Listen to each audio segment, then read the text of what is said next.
तो हमने पिछले अध्याय के अंदर पढ़ा था सरकार के अर्थ एवं परिभाषा।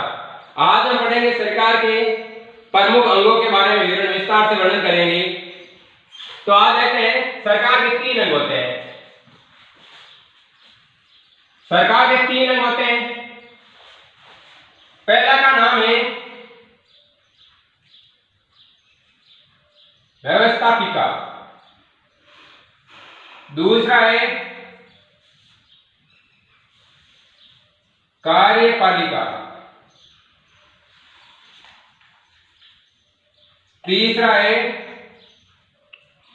न्यायपालिका। इस तरह से सरकार के मुख्य 3 अंग होते हैं। प्रथम व्यवस्थापिका, दूसरा कार्यपालिका और तीसरा है न्यायपालिका। तो हम आज वर्णन करेंगे व्यवस्थापिका के बारे में।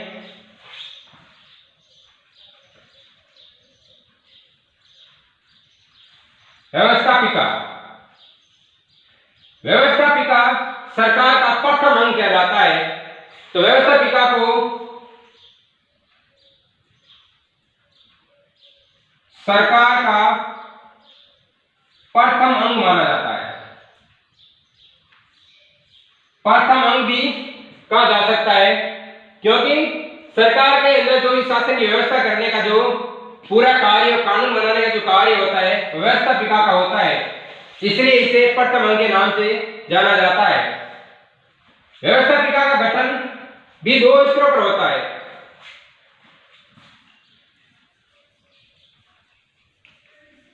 व्यवस्थापिका का गठन यह भी 2 स्तरों पर होता है। और 2 स्तर कौन कौन से हैं? एक संघीय व्यवस्थापिका और दूसरा है राज्य व्यवस्थापिका। पहला है संघीय व्यवस्थापिका और दूसरा है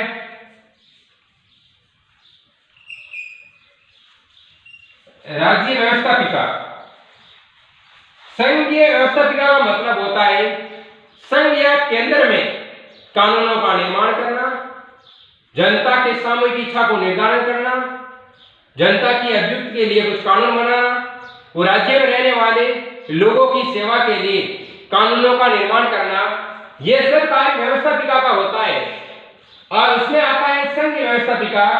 तो संघीय व्यवस्थापिका ही इन सब कार्यों का निर्धारण करता है। तो संघीय व्यवस्थापिका को हम संसद के नाम से भी जानते हैं।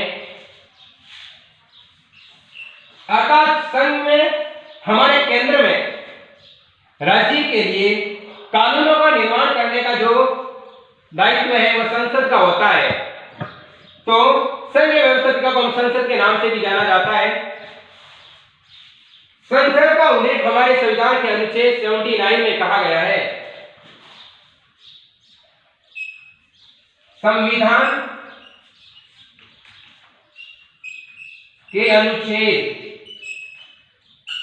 79 में कहा गया है कि हमारा देश में कानून का निर्माण करने हेतु या जनता की सेवा के लिए